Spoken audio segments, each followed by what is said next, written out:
Space, the final frontier. These are the voyages. Oh, the hell with it. Let's just start the show.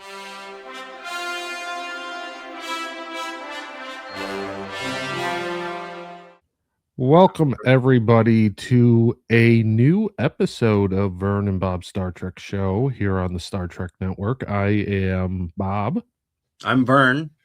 And before we get started, real quick, if you haven't already, please hit the like and subscribe buttons down there. Leave a comment. It dramatically helps the channel out. So today we are going to be talking about the future and the state of Star Trek.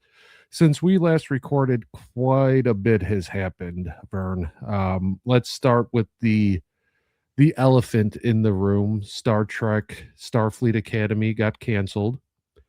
And not long after that, Paramount decided to part ways with Alex Kurtzman, which I think is long overdue. That's just my opinion.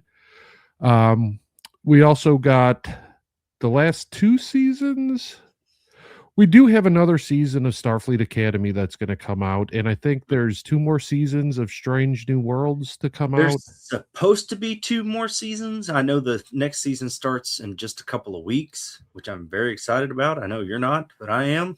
Oh, I've never watched. I watched a little of the beginning. I was never a big fan of Discovery, and I know this kind of piggybacks off of Discovery.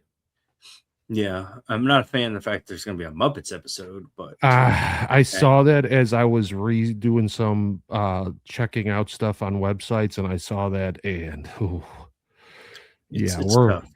It's tough. It's just feeding into the reasons why they've kind of, after the second season of Starfleet Academy and whatever fourth or fifth season they end up with on Strange New Worlds, I'm not surprised that Paramount is distancing themselves with this era of Star Trek. Yeah, which leads us into, some of the topics that you have that we're going to talk about. I understand there's rumors in the mill of what's to come for the future of the next generation. I mean, excuse me, I can't say that. The next generation. Yeah. So apparently on a investors call, they had talked about, they do have plans for future Star Trek. I mean, they would be stupid not to. It's probably one of their biggest franchises for Paramount. It's the only reason why I have Paramount. Yeah, and which another thing they talked about was licensing again to third parties, licensing IP to third parties again. So like we're talking how the movies would jump from streaming service to streaming service. Like it would go from Paramount, and all of a sudden you would see it on Netflix. Yeah. And then a few months later you'd see it on Prime. Mm-hmm. So they got that going on. I'm surprised it's not on Tubi. Is it on Tubi? I haven't looked. So I do know it has its own channel on Pluto TV. Pluto. Yeah, that's right. Yeah, it's the 24-hour. It's handful of episodes from each show that they replay. Depending on which time of day you get either the original series. Yeah, I think it only does the 90s series. I don't think it does anything new, and then the original series. No. It does the stuff from the way back, but it did win. They had a tournament of all the shows, like the sci-fi shows that are on Pluto TV, and it did take the Star Trek channel did win it. Yeah, so, I mean, if you can get the content somewhere, it's nice. So they had talked about doing new movies apparently, and just new things for the channel. I don't think we're going to see it anytime soon. They're going to at least wait, I believe, until after Starfleet Academy finishes its second season, and whenever Strange New Worlds finishes, that's when I think we'll get a little brief break to reboot, because I think they want to get as far away from Alex Kurtzman's Star Trek as they possibly can. the ratings indicate that it was not a successful run at all. I think if I had to guess, and I'm not because I haven't watched a lot of these shows, I've seen enough to know I wouldn't like it. But I would say that Strange New Worlds is probably their most success. It was the most successful out of all that, or Lower Decks, because I did enjoy Lower Decks. I love a Lower lot of Decks. people enjoy Discovery, but I didn't it really. was kind of the branch between our Star Trek and new Star Trek, and then it went all new Star Trek. It wasn't for lack of trying. I tried several different times to start up the series, and I couldn't get into it. It was I didn't think it was very, very good. Yeah, once it got past the Enterprise stuff, I stopped. I think I went to the final season and watched like the last couple episodes to see how it turned out. But Right. Well, you started doing that because you had gotten into Strange New Worlds and you wanted to see, because Pike was a big part of the later seasons of Discovery, right? Well, Am I right? mean, Or Spock. I mean, with I can't even think of her name right now, but the captain from Discovery, that's Spock's sister. wait, what? Yeah. That doesn't make any sense. Yeah. Adopted sister. Oh, well, okay, then that does make sense. I Um, mean, but still, it doesn't really. And it really evolves around Spock and her. Pike's just the bridge to Enterprise to Spock, and then put the two together. Yeah. But Yeah. I mean, it was good stuff. You get some of the best Spock, I think, out of Ethan Page in those series, because I think he's actually the best Spock there is. Okay. Amazingly enough. Well, no. Leonard Nimoy is easily the best Spock there is. He's the I guy don't that know about that. I really don't know, because I enjoyed Zachary Quinto's Spock.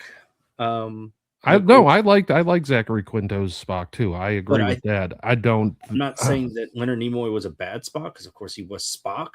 But Leonard Ethan Nimoy, Page, he puts on a hell of a performance as Spock. Leonard Nimoy is Spock. He created the. He's basing his performances off of. Okay, we will say this is an argument we'll have another time. This is an argument for another time. So apparently they are going to be coming out with two new, I guess they're calling them webtoons. They are, I'm assuming they're kind of like comic books. One is kind of aggravating me already. It's called Stargazers, a Star Trek story. And I'm like, are we just now blatantly trying to rip off things from Star Wars? Because wasn't Solo called, or Rogue One, a Star Trek story or a Star Wars story? Yeah. So, but apparently these new webtoons are going to be canon. So apparently the thousands of books that we have that are amazing stories, 10 times better than a lot of this newer stuff, but we can't make that canon, but we can make these online comic books canon. I mean, think about it. The original series had a comic book style cartoon. Yeah. Another thing I noticed, and I didn't, I knew it, but I'd forgotten about it, that this is the 60th year of Star Trek, and really nothing major. I guess they came out with Starfleet Academy, but nothing really major has come out this year. Nothing. Yeah. I would have expected a movie. Well, yeah, I would have expected something. I mean, movie. People are going to say Starfleet Academy, but then well, I think the Star Trek experience got hyped up again this year with the bridge of the Enterprise. Oh yeah, right. Reopened. That's right. That's a good one. That's probably the biggest thing that happened. I'm from that generation that's used to, like, the 25th anniversary. It just seemed like back in 91, it just seemed like they did so much. Well, wasn't 30 Generations? Yeah. There was a movie. Yeah. Well, yeah. I'm pretty sure 96 was No, no, no, no, no, no. 96 was First Contact. Okay. But yeah, no, I remember the 25th they came out with that's when that huge box set of VHS movies came out that they had Oh, the one that I got you? yeah, the one that I got over down there. Yeah, it was that was the 25th anniversary because Undiscovered Country isn't included in that because Undiscovered Country came out on the 25th anniversary, Mhm. 91. So they had that. They had a really good computer game that came out, and it was called Star Trek 25th Anniversary. And I have that, and I might start playing it here on the old YouTube since Was that TikTok before or is after, Bridge bullshit. Simulator? Oh, that was in 91, so way before Bridge Yeah. Simulator. It was way before those full motion video games, Klingon and Borg too, because they came out around the 30th. Yeah, they came out in 96, so the 30th anniversary. Did you ever play the Voyager arcade game with Q? No, I no. think it was Q. The Borg, it had something to do with the Borg and Voyager, and I think Q was involved in. Like John DeLance did his character. Well, that was Borg. It wasn't Yeah, Voyager. there was a Yeah. Voyager arcade game though. Oh, was there really? Yeah, I it don't was remember that. pretty badass. I do remember they came out with like a quiz show. Yeah, no, this was like a stand up shooter. Like, Oh yeah, and they were like the real like ugly phaser rifles that they used mhm. to hit. Yeah, I remember that now. I don't remember anything about it, but I can picture the arcade box. I tried to buy it off our local movie theater, but they already sold it. Oh, how much were they asking for it? Like 1,200, but it was That's like not bad. it was a big, big old box too. It was probably half the size of this room. Yeah. Anyways, Eh, future Star Trek. future of Star Trek.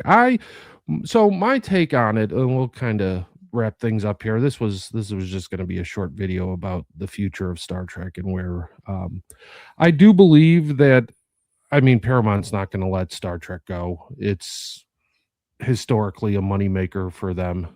Don't let it go, but do you let it die down a little bit? Absolutely. I You know, honestly I don't think we'll get I want to say we'll probably get like a couple of movies after all this other stuff settles down. We're not going to get as frequent of stuff like we have been the last few years. That's what I will say.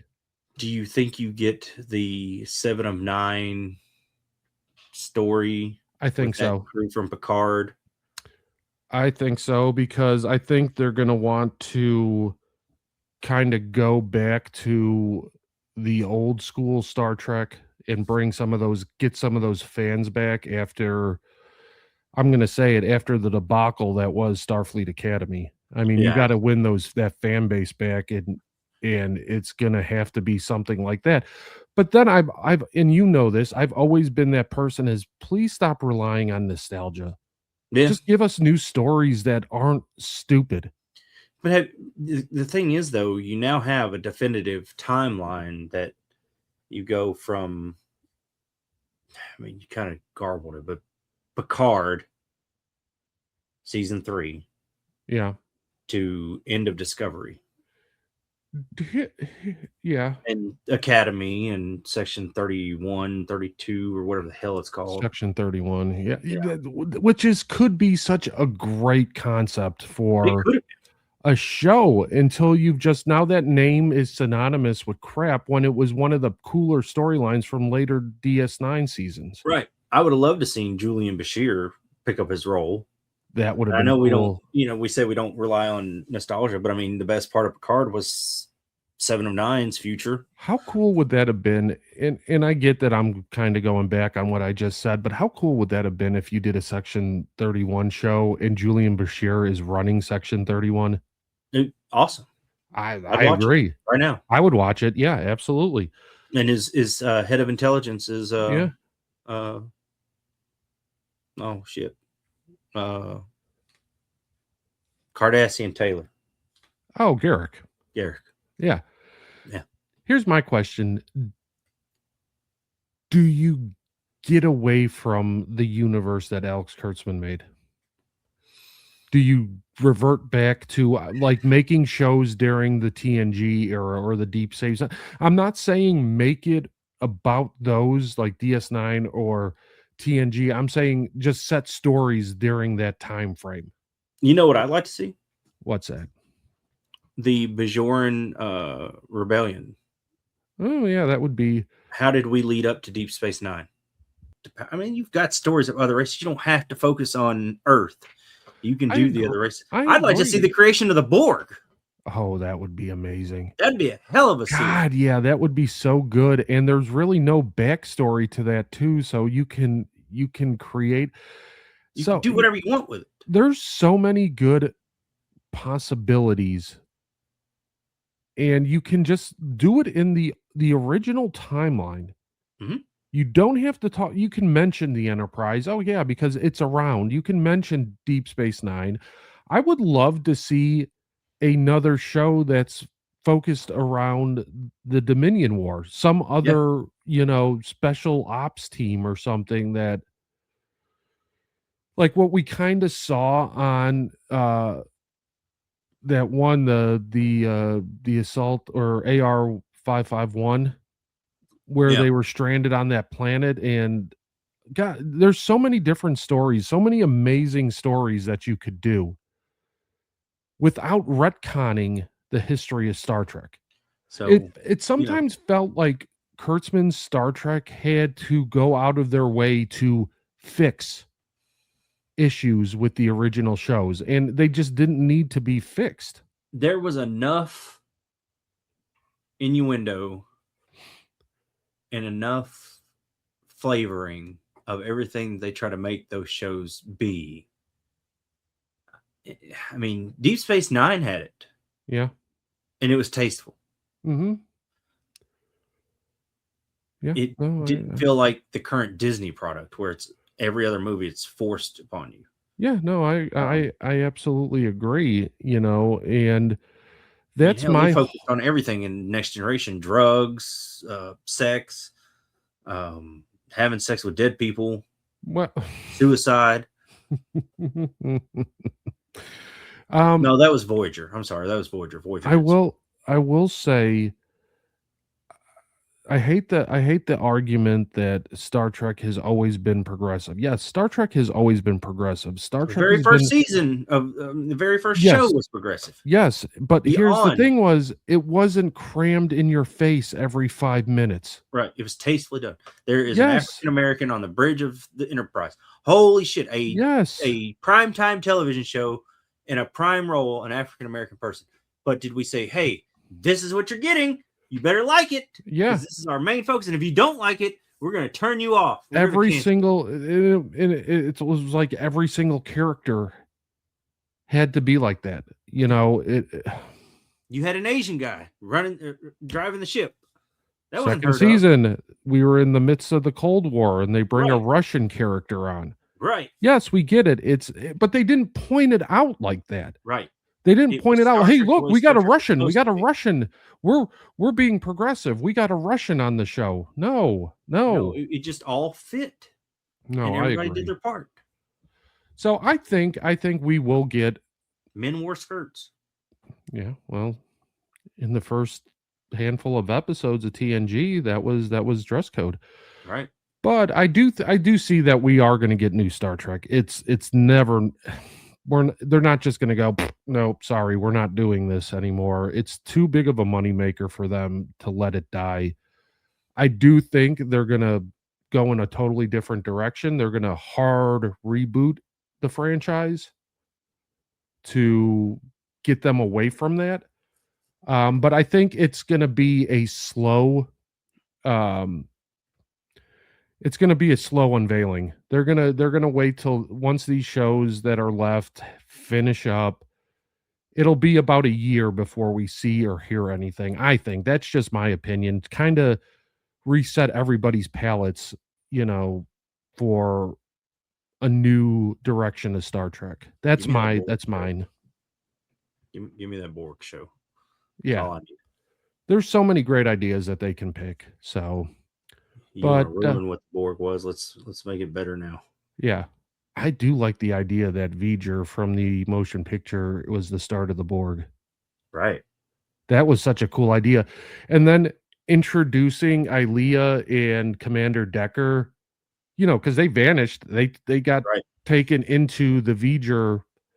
That could have been where the organic stuff comes from, Right. That's just an interesting way of looking at it. Could have been the creation of the first maturation chamber. Yeah.